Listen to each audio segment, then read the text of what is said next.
राधा स्वामी सहाय, राधा स्वामी। महापुरुषों का जीवन दूसरों के कल्याण के लिए, दुनियादारी के जीवों को इस भरम जाल से निकालने के लिए और इस काल और माया के देश से स्वतंत्र कराने के लिए ही होता है। वो इस धरा पे मनुष्य की देह धर के तो जरूर आते हैं, लेकिन संदेश उनको मालिक का होता है, तो मालिक का हुक्म बजाने के लिए वो मालिक की तरफ से नुमाइंदे होते हैं। क्योंकि ये रूह जब से अपने घर से बिछड़ी है, काल और माया के देश में आई है, ये दुनियादारी के कर्म कांड में फंस के अपना निज घर भूल गई और उस निज घर के भूलने के कारण ये दंड भोगती है अपने कर्म का। कर्म चाहे अच्छे होते हैं फिर भी कर्म भोगना ही पड़ता है, कर्म बुरा होता है तो तकलीफ उठा के भोगना पड़ता है। कर्म तो कर्म ही है, कर्म फल इसके पीछे लगा हुआ है। अच्छे कर्म करते हुए अच्छा परिणाम मिलते हुए फिर भी ये जीव दुखी रहता है, क्योंकि उसके पीछे भी लालसा, तृष्णा, इच्छा, ये वासनाएं उसके साथ ऐसी जोड़ दी गई, ऐसी पीछे लगा दी काल महाराज ने, जिसके देश में, जिसके शासन में हम रहते हैं, कि उस कारण से किसी न किसी कारण से उनको दुख मिलता ही मिलता है। और जब कोई पाप कर्म करता है तो उसका तो परिणाम भी दुख वाला ही होता है, तो उसमें तो सुख है ही नहीं। इसलिए इस संसार को संतों ने मिथ्या कहा है। मिथक इसलिए कहा गया है कि जिसमें स्थायी कोई चीज नहीं। जीव से संबंध है वो सिर्फ कुछ समय के लिए है, किसी के साथ कोई रिश्ता पक्का नहीं है। पक्का और सच्चा रिश्ता है तो सिर्फ सतगुरु से है, नाम से है। इसीलिए संतों ने जो रास्ता दिखाया वो नाम भक्ति का इन जीवों के लिए बताया, और उसी का नाम सत्संग रखा गया। सत्संग जिसमें सत्य का प्रचार, सत्य देश का वर्णन, सत्य का नाम, सत्य नाम सत्संग, और सतगुरु के द्वारा उनका मुकम्मल भेद जब जीव को मिलता है तो ये जीव अपने निज घर जा सकता है। लेकिन उनके लिए जो अभी शब्द गाया गया, ये बाणी अरमान साहब की थी, दादा गुरु की, जोई ग्राम में हुए, अध्यापक रहे, महर्षि शिवरतलाल जी से नाम की दीक्षा ली थी। हमारे राधा स्वामी मत की ये खूबी रही है कि इनमें जितने भी संत आए महाराजियों को छोड़ के, उन्होंने दुनियादारी की विद्या की डिग्रियां प्राप्त की, लेकिन इन विद्याओं से ऊपर जो प्राविद्या है, जिसको जो इन किताबों में, ग्रंथों में कहने सुनने में नहीं आती, वो पराविद्या है, वो ज्ञान है जिसको कहा गया और ज्ञान सब ज्ञानड़ी और ब्रह्म ज्ञान सोई ज्ञान। जो इस जीव की उत्पत्ति और इसके अंत तक का भेद देता, वो ब्रह्म ज्ञान है, वो अध्यात्म है। तो वो संतों ने खोज की और वो जो भेद देते हैं उसमें इस विद्या की जरूरत भी नहीं है। परंतु मैंने ये बात क्यों कही, महाराज जी, हजूर महाराज परम संत ताराचंद जी बाल ब्रह्मचारी थे, उनके पास दो शक्तियां थी। सबसे बड़ी ताकत ब्रह्मचर्य की होती है। एक तो ब्रह्मचर्य की ताकत थी, दूसरे उनके भक्ति की, नाम भक्ति की शक्ति थी। तो उनको इन विद्याओं की जरूरत ही नहीं थी। ऐसे संतों को सवते संत कहा जाता है, जो दुर्धाम से आते हैं और जीवों को अपने साथ लगा के सत्य का भेद दे के उनके निज देश में पहुंचाते हैं। तो अरमान साहब ने जो वाणी लिखी उसमें अभ्यास की बात कही गई। अभ्यास का जिक्र, अभ्यास किसी चीज का भी करोगे, जिस चीज में भी आप दक्षता प्राप्त करना चाहते हो, योग्यता प्राप्त करना चाहते हो, तो उसके लिए बार बार उसका अभ्यास करते हो। यहां अभ्यास का मतलब है नाम का अभ्यास। नाम भक्ति का अभ्यास कहते हैं। वो लगन के बिना दो चीजें कभी नहीं बढ़ती, सत्संग और अभ्यास। दिल में लगन नहीं हो तो कोई चीज भी नहीं बढ़ती है। कोई भी चीज काम करना चाहते हो, उसके लिए लगन ऐसी हो कि आप उसमें ही रम जाओ, अपने आप को इतने भूल जाओ, कोई याद ही ना रहे, आपका लक्ष्य सिर्फ एक ही रहे। अब भगत लोगों के लिए कोई उनको पगला कह देता है, कोई मूर्ख कह देता है, कोई गालियां दे देता है, कोई कुछ कह देता है, लेकिन वो सब की हाँ भरते रहते हैं, बुरी भली सब की बातें सुनते रहते हैं, क्योंकि उनको परवाह नहीं है, बेपरवाही है। वो बेपरवाह इसलिए हो जाते हैं, वो जानते हैं कि दुनियादारी के जो लोग अज्ञानी हैं वो कुछ भी कह सकते हैं, उनका सोचने का दायरा बहुत छोटा है। इसी बात को एक स्त्री थी, उसका पति रूठ गया, पति रूठ के घर से निकल गया। अब स्त्री का पति रूठ जाए तो उसका जीवन तो अंधकारमय हो जाता है, कुछ नहीं रहता उसके पास। उसको पता लगा कि उसका पति रूठ के घर से चला गया है, वो उसको मनाने के लिए भागी उसके पीछे पीछे। उसको होश नहीं था, ना सिर पे चुन्नी ली, पैरों में जूती नहीं पहनी, और ऐसे ही जैसे पागलों की तरह से व्याकुल होके खोजने लगी, कहाँ गए, किधर गए। किसी ने बताया इस रास्ते गए। तो उस रास्ते पे जा रही थी, वहाँ एक मुल्ला जी कहो, मुसलमान भाई कहो, वो नमाज अदा कर रहे थे। और नमाज अदा जिस चीज़ पे करते हैं, जो एक कपड़ा बिछाते हैं, उसको मुसल्ला कहते हैं। उस मुसल्ले पे वो जब नमाज अदा कर रहे थे, नमाज अदा करना हो तो खुदा को याद करते हैं, अलग अलग तरीके हैं।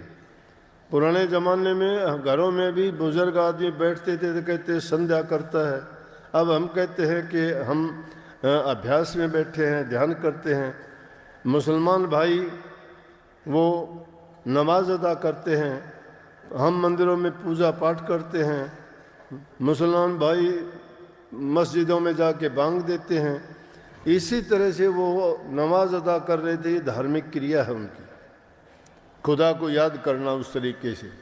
जब नमाज अदा कर रहे थे और वो भागी हुई गई, उसको ध्यान ही नहीं था कि रास्ते में कोई आदमी है, वो उसके मुसल्ले पे पैर रखती हुई चली गई। देख लिया उसने, बोलता कैसे कि नमाज अदा कर रहा था। वो थोड़ी दूर गई, अपने पति को मना के वापस ले आई।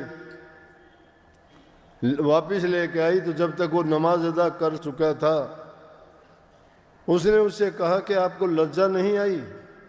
बोली किस बात की लज्जा आए मुझे, क्या गुनाह किया है मैंने? कहने लगे इससे बड़ा गुनाह क्या करेगी तू?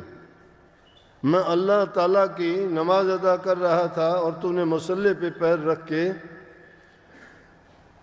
इसको आप नापाक कर दिया आपने, कि आपके पैर रखने से नापाक हो गया मुसल्ला, तो मेरी जो नमाज अदा की थी उसका कोई फ़ायदा नहीं है, आपने बहुत गलत काम किया है। जब खुदा के कार्य में कोई बाधा डालता है तो इससे बुरा काम और क्या होगा। बोले झूठी है तेरी नमाज। किसकी नमाज अदा करता था? अगर नमाज अदा करता तो तेरा ख्याल ध्यान कैसे पता लग गया कि मैं इस पर पैर रख के गई है?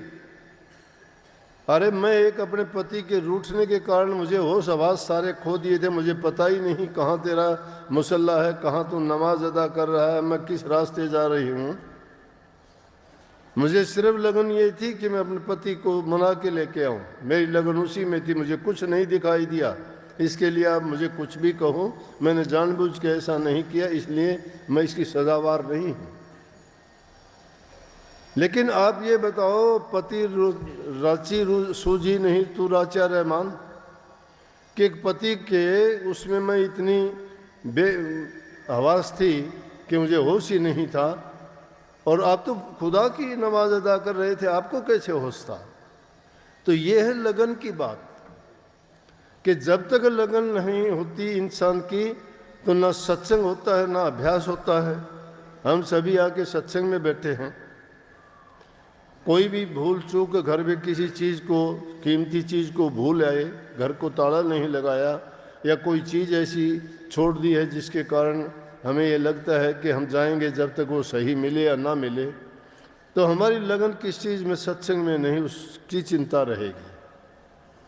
मन में हमारे वो बात रहेगी, शारीरिक रूप से ज़रूर हम सत्संग में हाजिर हैं, लेकिन हमारा मन कहाँ होगा? हमारा मन तो उस चीज़ के लिए रहेगा, और कब सत्संग से छुट्टी हो, कब यहाँ से भागें, कब जाके देखें कि हमारा कोई नुकसान तो नहीं हुआ, वो चीज़ किसी ने उठा चुरा तो नहीं ली, क्या कोई और घर में चोरी आदि तो नहीं हो गई।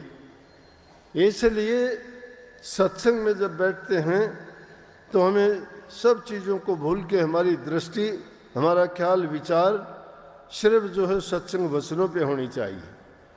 क्या पता किस घड़ी में कौन सी बात किसके काम आने वाली होती है।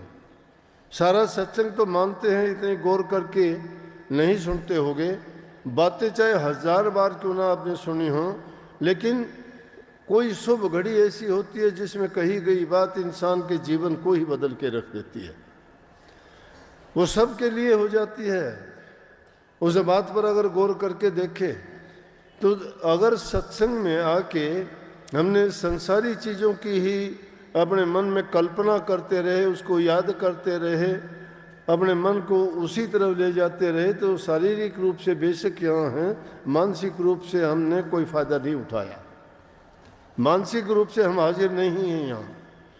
इसलिए अरमान साहब कहते हैं कि बिन लगन के सत्संग और अभ्यास दोनों नहीं। अभ्यास का भी यही है, जब हम ध्यान में बैठते हैं, कह के बैठते हैं आधा घंटा ध्यान में बैठूंगा, घड़ी की तरफ देखते रहते हैं, 10 मिनट बैठे नहीं, कपड़ा उठाया नहीं, आंखें खोल के देखा घड़ी में कि आधा घंटा हो नहीं गया, लेकिन 10 मिनट हुई हैं। अरे 10 मिनट हुई हैं, मैंने तो आधा घंटा बैठना था।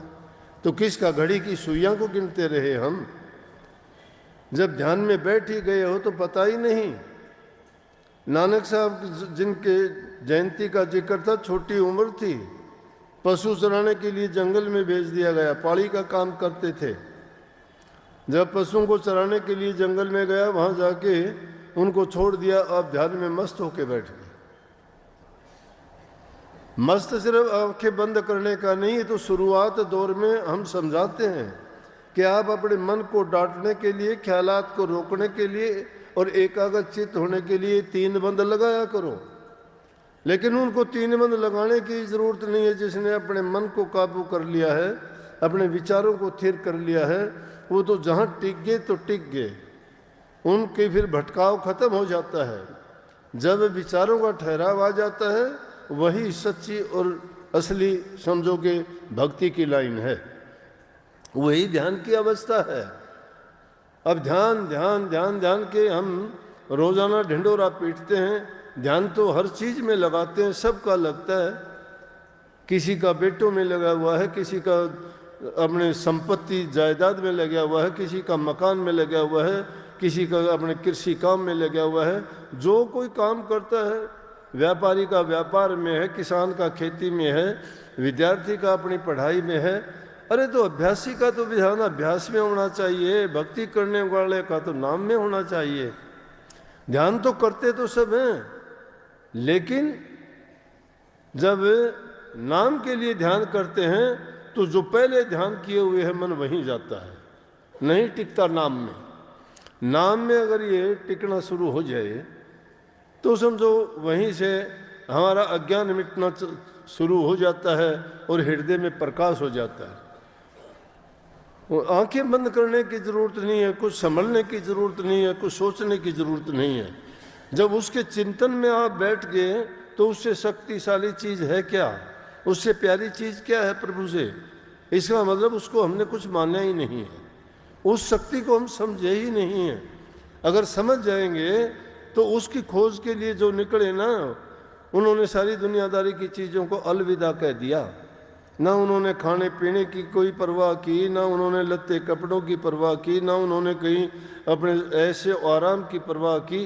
वो तो मस्ती में रहे अपने, उस नाम में जब रम गए तो रम गए।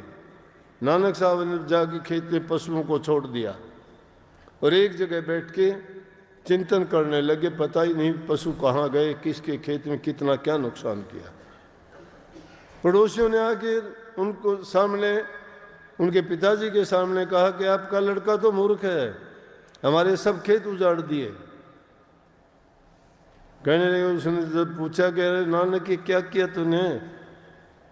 कालू राम जी उनके पिताजी थे, बोले कि क्या किया कि इनके खेत क्यों उजाड़ दिए? बोला मैंने तो किसी के नहीं, बोला कि आपके जो चराने के लिए गया था उनके खेतों में चर के आए, सब बर्बाद कर दिया।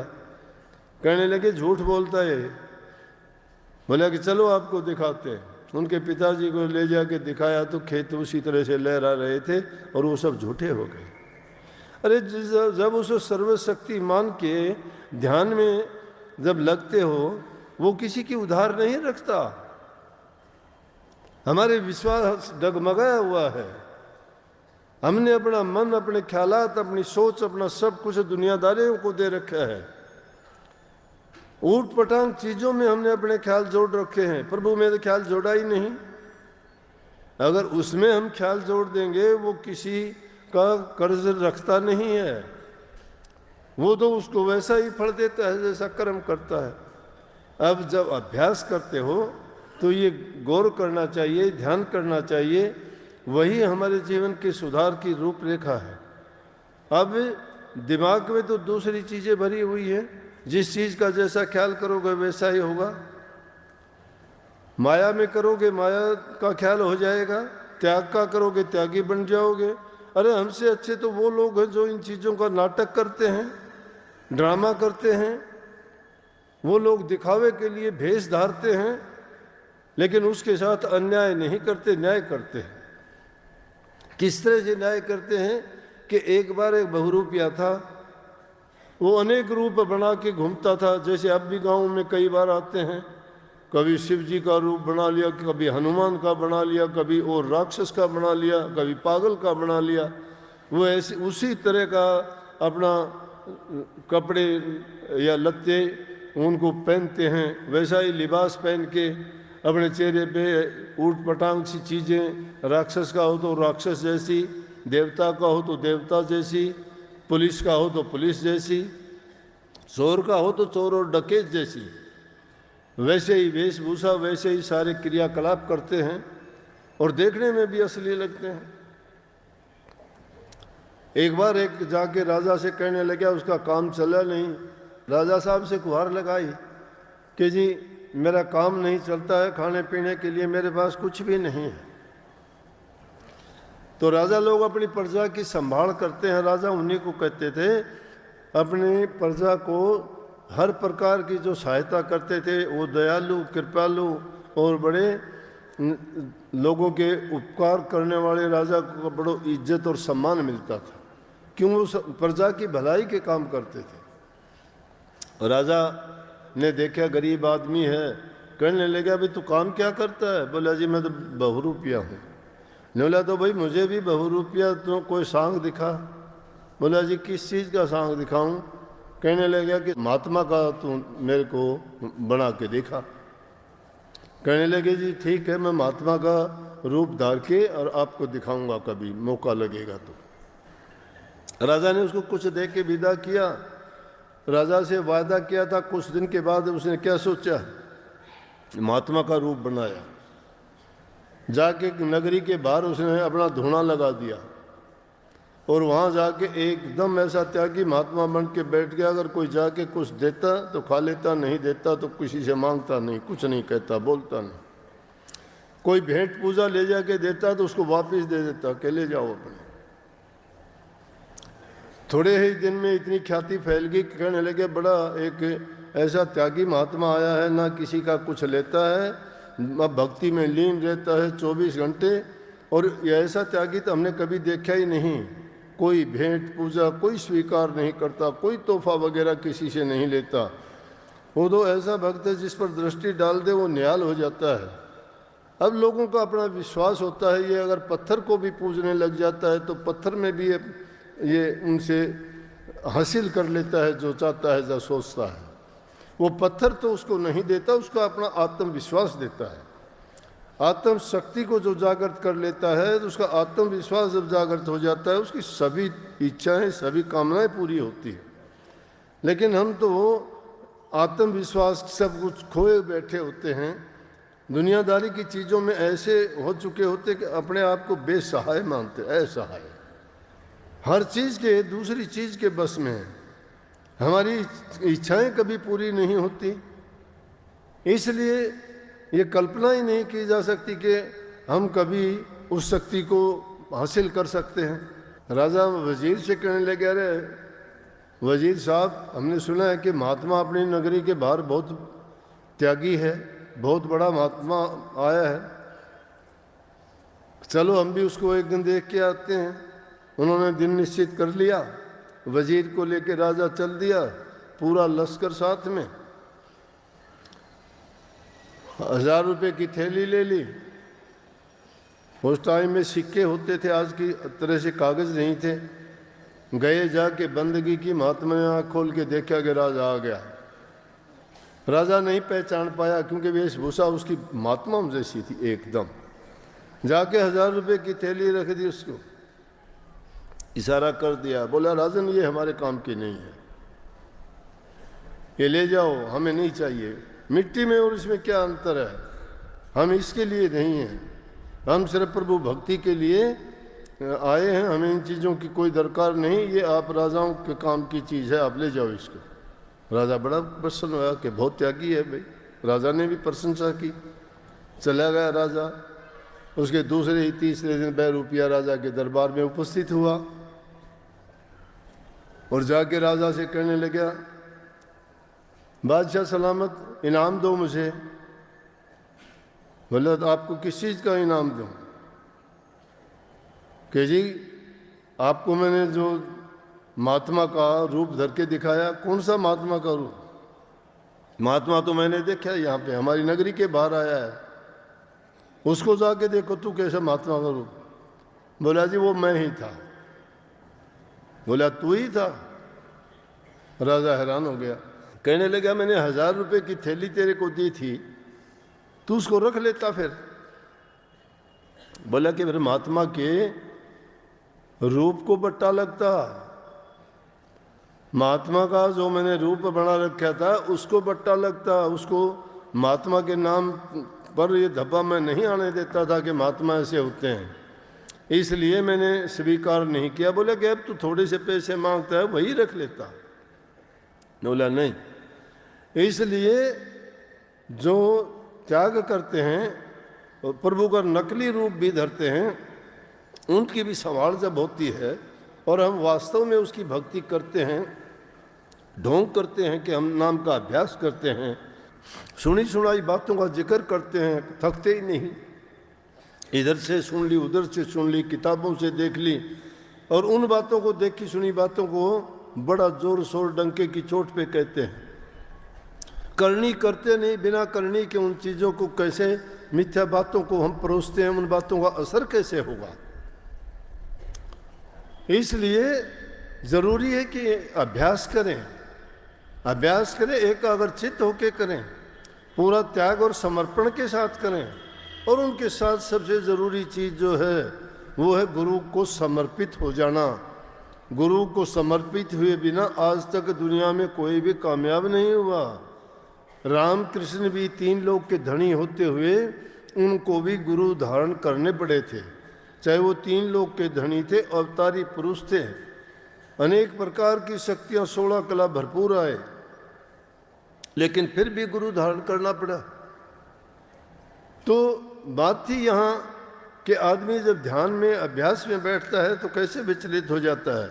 विचलित करने वाली संसार की जो चीज़ें हैं वो माया द्वारा रचित हैं, और माया और छाया एक जैसी होती है। माया कहीं रुकती नहीं, छाया कहीं नहीं रुकती है। अब छाया के पीछे हम भागते हैं। दर्पण में आप देखो, आपको मुंह दिखाई देगा, आपका रूप दिखाई देगा, और भी चीज़ आसपास की होंगी उस दर्पण में दिखाई देंगी, तो क्या उन चीज़ों को आप पकड़ सकोगे? ऊंची दृष्टि वहाँ से हटाई तो हट जाएगी, वो है ही नहीं पकड़ने वाली। ये रूप है उस छाया का और उस माया का। ये माया उसी प्रकार से है जिसको पकड़ने के लिए तो भागे भागे फिरते हैं, लेकिन वो मिलती नहीं है, वो असली नहीं है, वो नकली रूप है। असल रूप तो संतों की भक्ति में है, नाम भक्ति में है। सच्चे मन से जो करते हैं, दुनियादारी के पद प्रतिष्ठा मिल जाएंगे, धन दौलत मिल जाएगी, ये तो माया का तो ऐसा है कि जिस प्रकार से कही गई है न कि उसमें तो इतनी शक्ति है, वो मिलते ही पागल बढ़ा देती है। कनक कनक ते 100 गुणी मादकता अधिकाए, वह खाए बोरात और वो पाए बोरात। कनक सोने को कहते हैं, धन दौलत को कहते हैं, कनक धतूरे को भी कहते हैं। धतूरा नशा करता है, लेकिन कहते हैं कि धतूरे से भी ज़्यादा नशा तो माया का होता है। और वो माया का नशा कैसा होता है कि मिलते ही पागल हो जाता है। धतूरा का तो पान करना पीना पड़ता है, जब कहीं जाके अंदर में असर करता है, और वो तो जो ही हाथ में आती है मिलती है उसी टाइम से उसको बस डामाडोल कर देती है। उस माया का खेल और रूप यही है। आदमी अहंकारी हो जाता है, उसको ये होश ही नहीं रहता मैं क्या करता हूँ। वो फिर वो प्रभु की भक्ति के नज़दीक कैसे जा सकता है। एक किसी अमीर घर में कोई काम करती थी और तो उस सेठ कहो, उस सेठ के घर में औरत थी, उसने उस नौकरानी को, काम करने वाली को कहा, कहने लगी बेटी जवान हो गई है, कोई ना कोई आप और घरों में भी काम करने जाती हो, कोई लड़की के लिए योग्य वर देखना बहन। औरतों की आदत होती है आपस में जब मिलती हैं तो अपनी बातें होती हैं वो आपस में कर लेती हैं। कहने लगी आप कई दूसरे घरों में भी जाती हो, अगर हमारी लड़की के योग्य कोई वर हो तो आप तलाश करके बताना। तो वो कहने लगी सोच के, उसी के आंगन में खड़े खड़े कहने लगी बहन मेरा ही लड़का जवान है, उसके साथ आप लड़की की शादी कर दो। बोले तेरी ये हिम्मत, हम अमीर आदमी, तेरी क्या औकात है कि हमारी लड़की के साथ शादी। बहुत उसको भला बुरा कहा, वो सुन के चली गई, गरीब थी क्या कहते। लेकिन जब उसका घरवाला आया तो वो बड़बड़ाती हुई मिली। बोला क्या बात है आज? बोला बात क्या है कि ऐसे ऐसे ये इसको मैंने कह दिया कहीं कि बहन कोई लड़का योग्य हो तो आप दूसरे घरों में जाती हो, योग्य लड़का हमारी जाति का, हमारे धर्म का और हमारे लायक के बराबर का लड़का हो तो इस लड़की की शादी कर दे। नहीं बोला तो उसको तो कहने लगी कि मेरा लड़का भी ऐसा जवान है, उसके साथ शादी कर दो।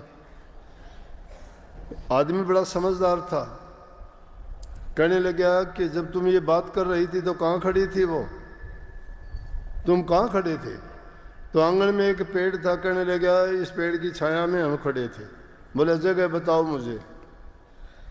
जाके जगह बताई, कहने लगा इस भूमि के अंदर माया दबी हुई है, बिना माया के ऐसी अहंकारी बात कोई कह नहीं सकता। वो गरीब, उसकी औकात नहीं है। जमीन को खोदा गया तो वहाँ जब देखा तो वहाँ उनको धन दबा हुआ मिला।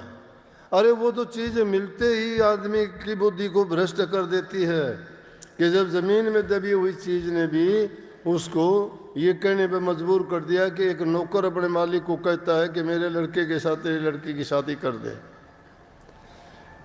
तो इसलिए ये माया का रूप ऐसा है। कबीर माया रूखड़ी दो फल की दातार, खाओ खर्च। अगर ये खाने खर्चने में तो ठीक लगा दे, ये दो फल देती है। और संचित नरक के द्वार, खावे खर्चे तो ये उसको स्वर्ग जैसा एहसास करा देगी, वहाँ पहुँचा देगी। लेकिन अगर इसको संचय करना शुरू कर दे तो बर्बाद कर देगी। खावन खर्चन की भी बात है, खाने खर्चन में बड़ा अंतरा, और मन में देख विचार, एक खिलावे सात को और एक मिलावे छार। खाने खर्चने में भी बड़ा अंतर है। किसके पास है वो अपना अपना भरता है, बाकी का यहीं छोड़ के जाना, साथ किसी के जाना ही नहीं। यहीं छोड़ के जाना है, जो चीज़ यहीं छोड़ के जानी है, उनके लिए इतने बेताब क्यों? उनको दबा दबा के क्यों रखते हो? किस काम आएंगे? नानक साहब रूस चले गए, काबुल कंधार अफगानिस्तान होते हुए रूस में चले गए। रूस में कारो नाम का राजा था। जब उसने जाके देखा तो वहाँ लोग तराई तराई कर रहे, राजा के बारे में उल्ट सुल्ट बोलने लग रहे थे। नानक साहब ने क्या कहा, नानक साहब भी उनकी बात सुन के कि राजा बड़ा क्रूर है, बड़ा वो लोगों को परेशान करता है, प्रजा को तंग करता है। नानक साहब ने भी कहने लगा कि राजा तेरा नाश हो, तू बहुत दुष्ट आदमी है, तू बड़ा है, तू प्रजा का हित नहीं करता। अब ऐसे निरंकुश राजा होते थे, उनके जो गुप्तचर थे उनने जाके कह दिया कि कोई दरवेश आया है हिंदुस्तान से और वो आपके बारे में बुरा भला कहता है। वो भी उन लोगों के साथ जो दूसरे लोग कहते हैं उससे भी बुरी बुरी बातें आपके बारे में बोलता है। बोला चलो उसको चल के देखते हैं। तो बात क्या थी, क्यों लोग बुरा भला कहते थे? कह रो राजा इतना क्रूर था कि उसने अपनी प्रजा के पास किसी के पास एक पैसा नहीं छोड़ा। सब का सब उसने अपने पास लूट के भर लिए खजाने। 40 कोस का खजाना भर लिया उसने। लेकिन लोगों की हालत ये थी, किसी को रोटियां नहीं मिलती थी, किसी को कपड़ा नहीं मिलता था, किसी का घर मकान नहीं था, कोई बीमारी रोग से मर रहा था, कोई तड़प रहा था। और लोग इसलिए उसको बड़े जो उनके मन में आता था वो कहते थे। तो ये बातें जब नानक साहब को पता लगी, कहने लगे भाई ऐसी क्या बात है? बोला जी इतना क्रूर है, इसने किसी के पास एक दमड़ी भी नहीं छोड़ी है। और यहाँ तक कि फिर एक कहानी सुनाई कि उसने डूंडी भी पिटवा दी कि कोई अगर एक सिक्का भी दे देगा तो उसकी मैं अपनी लड़की की शादी उसके साथ कर दूंगा।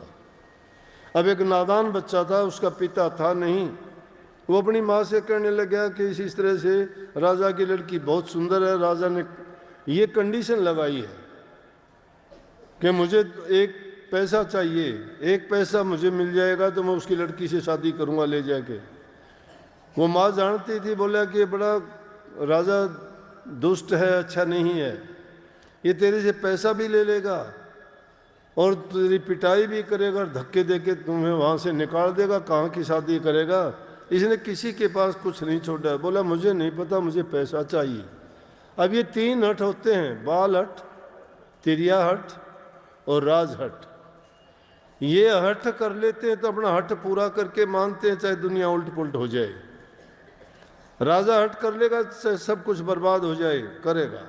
देखे होंगे हट के, कोई जुए में हार गया, कोई लड़ाई करके बर्बाद हो गया, कोई धर्म पराधिक होकर ने अपने सब कुछ बर्बाद किया।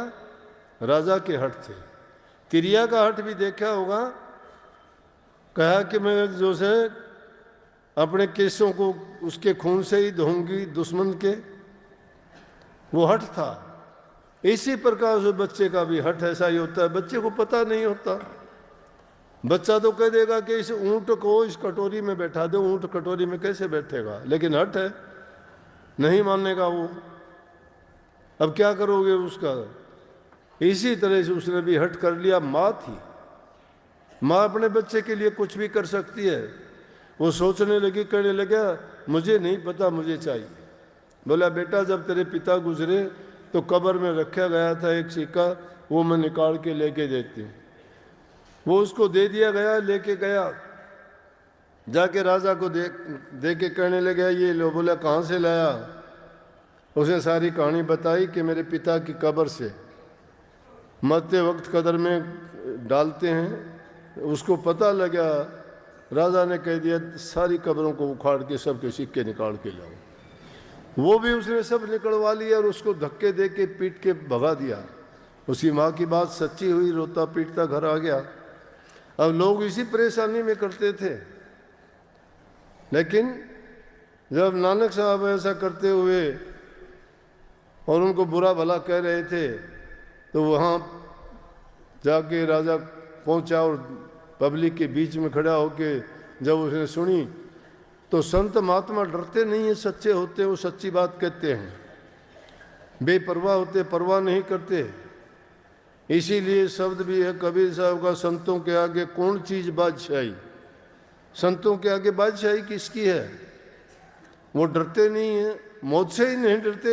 मौत से सारी दुनिया डरती है, संत मौत से नहीं डरते, गले लगाते हैं। कबीर साहब ने कही, जिस मरने से जग डरे, मेरे हो आनंद कद मरिए कद पाइए पूर्ण परमानंद। क्योंकि मौत से तो दुनियादारी के लोग डरते, हम नहीं डरते।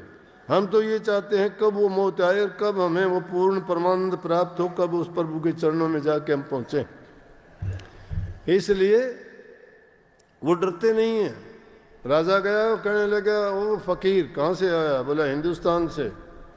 बोला मुझे बुरा भला क्यों कहता है? बोला तू क्रूर राजा है, राजा नहीं है, राजा का फर्ज नहीं जानता है।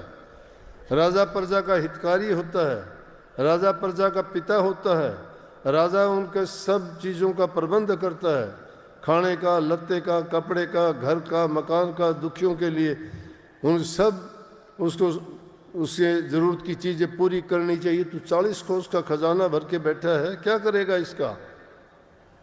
बस सच्ची बात जब किसी के समझ में आती है तो वो आदमी मान जाता है। राजा उसको कहने लगे कि दरबार में चलो। दरबार में गए, वहाँ राजा को समझाया।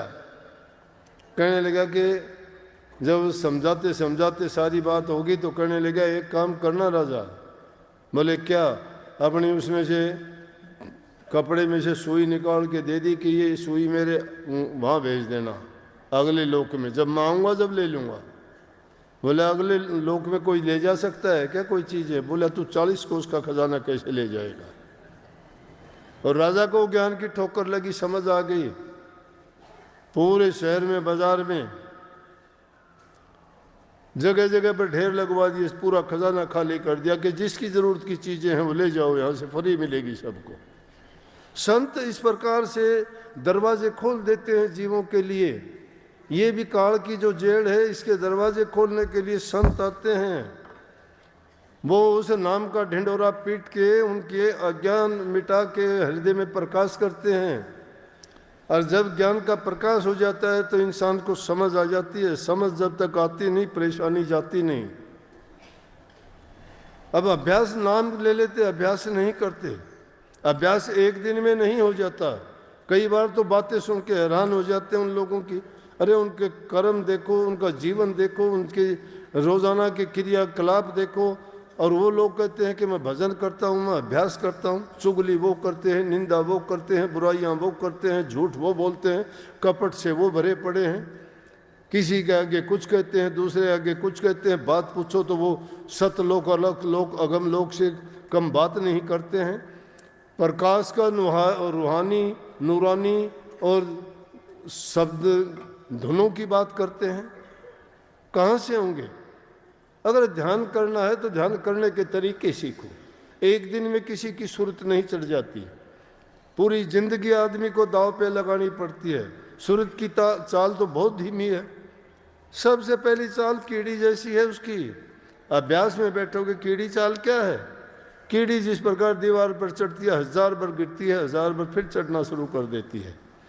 जब अभ्यास में बैठोगे सूरत की चढ़ाई, अपने आप आंखों को ऊपर की तरफ पलट के देखोगे ना, सिर में दर्द हो जाएगा। अभ्यास नहीं है वो। स्वाभाविक रूप से जो तुम्हारा ध्यान लगेगा वो ध्यान होगा। स्वाभाविक रूप से उसमें जो प्रकाश आएगा वो प्रकाश है, वो डिवाइन लाइट है। वो जब कैसा होगा, बार बार गिरोगे, बार बार उस कीड़ी की तरह से।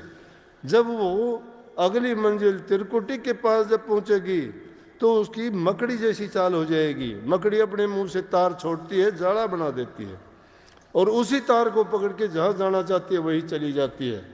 जब त्रिकुटी में शुद्ध पहुँचती है तो उसके बाद इसको इसकी चाल उस मकड़ी की तरह से होती है, ये दाएं बाएं आगे पीछे ऊपर नीचे जा सकती है, आ सकती है।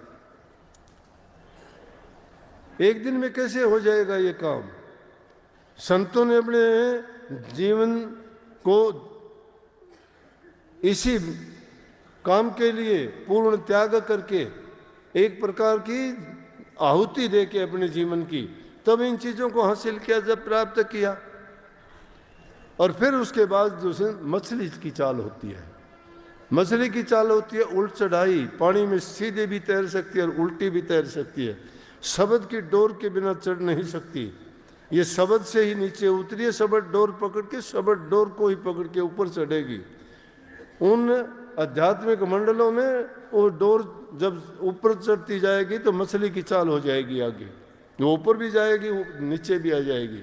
लेकिन चौथी चाल जो होगी वो विहंगम चाल होगी, जिसकी आप लोग साधारण रूप में बात कह देते हो, मेरी सूरज चढ़ गई जी, अब मेरा ध्यान नहीं लगता जी। अरे क्यों झूठ बोलते हो?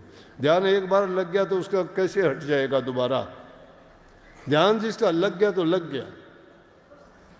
जिसने एक बार डिग्री प्राप्त कर ली तो डिग्री तो उसको हासिल होगी।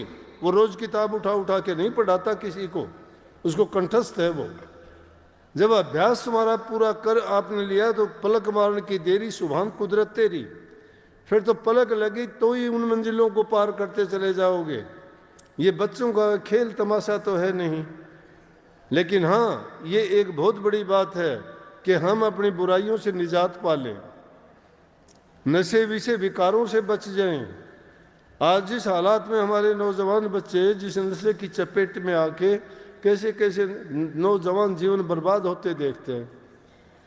आज ही सुबह मैं 5 बजे खेत में जा रहा था, एक लड़का वो पैंट पजामा घुटनों तक का उसने वो कर रखा, दोनों हाथ जेब में डाल रखे, पीछे से ट्रक आ रहा है, वो ट्रक के आगे आगे चलता है। ट्रक वाला बेचारा क्या करे, होड़ देता है, हटे नहीं, मरना मंजूर है उसको, नहीं हटता।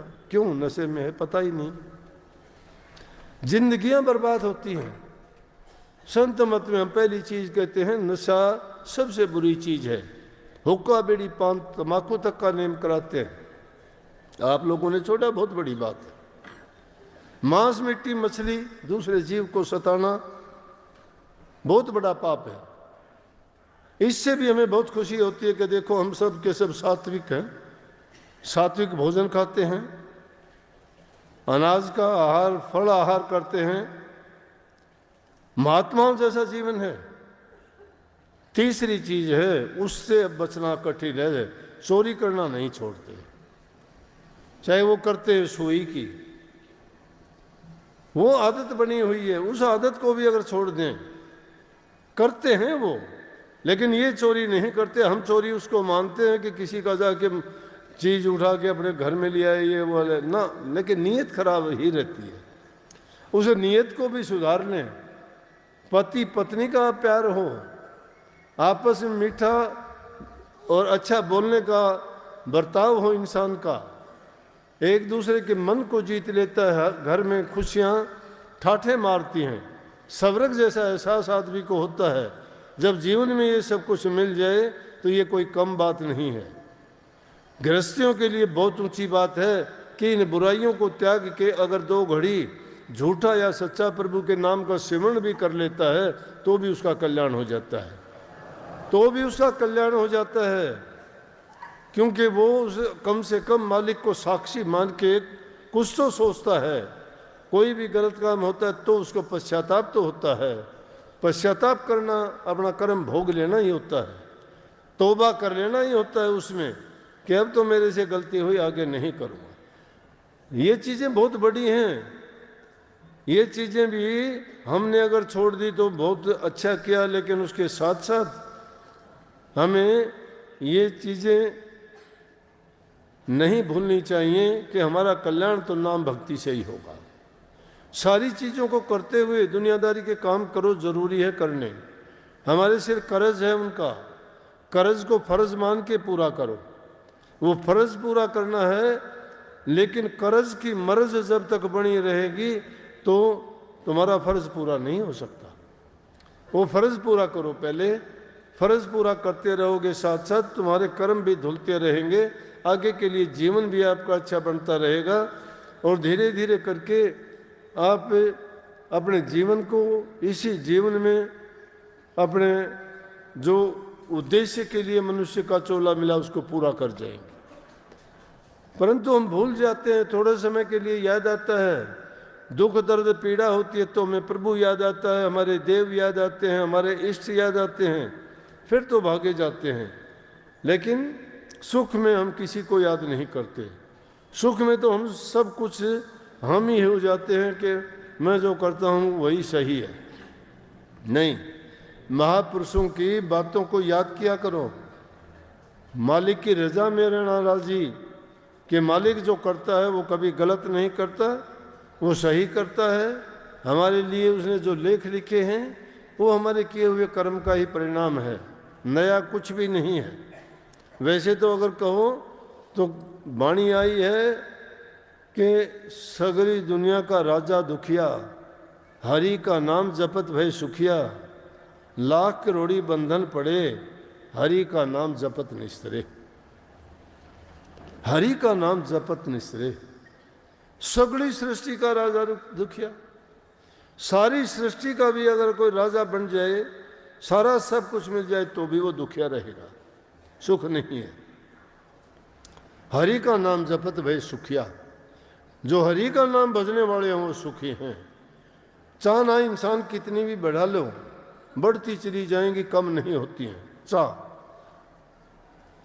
लेकिन जिस चाह को चाह से चाह नहीं, उस चाह को चाह में छोड़ दे। जिस राह को राह से राह नहीं, उस राह को राह में छोड़ दे। चाह को जब तक नहीं त्याग देते हो, ये चाह बहुत बुरी है।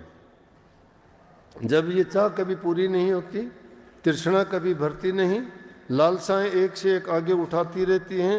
आदमी जब इनको याद करता है तो ये तिलमिलाने लग जाता है।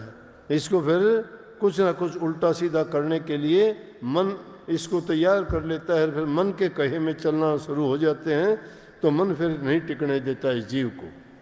मन को टिकाने के लिए ही वो नाम है।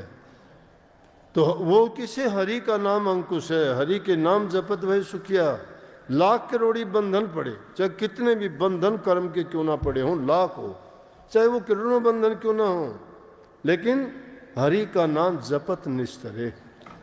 प्रभु का नाम अगर लोगे तो वो सब बंधन टूट जाएंगे, सब बंधनों से हमें मुक्ति मिल जाएगी। मुक्ति की जुक्ति इसलिए नाम में है। नाम हरि का है, हरि का नाम ही गुरु देते हैं। गुरु अपनी आज्ञा, अपना हुक्म, अपना नाम, अपना आदेश यही तो कहते हैं कि भाई नाम का चिंतन किया करो, सुमरण किया करो। चिंता ना किया करो, चिंता बर्बाद करती है, चिंतन रास्ता निकालती है। चिंतन में चर्चा है, चर्चा किसी और की नहीं, चर्चा प्रभु के नाम की करो। सत्संगी मिलते हो, चर्चा किया करो, चिंतन किया करो।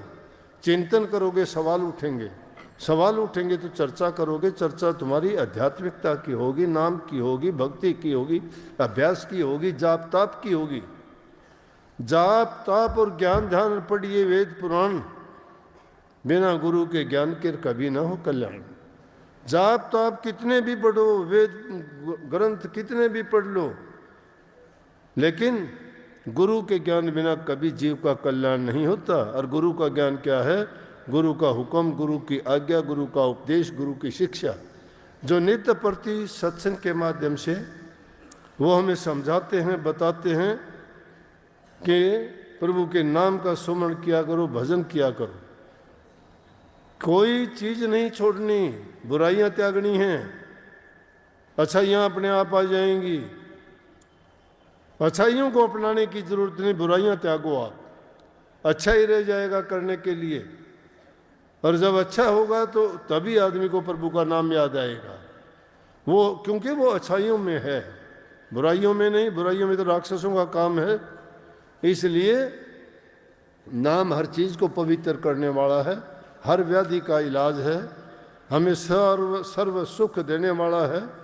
तन के, मन के, धन के, दुनियादारी के सभी सुख वैभव आराम नाम में ही हैं। जिसके पल्ले नाम है उसके हैं सब सिद्ध, हाथ जोड़ खड़े रहें 8 सिद्ध 9 निध।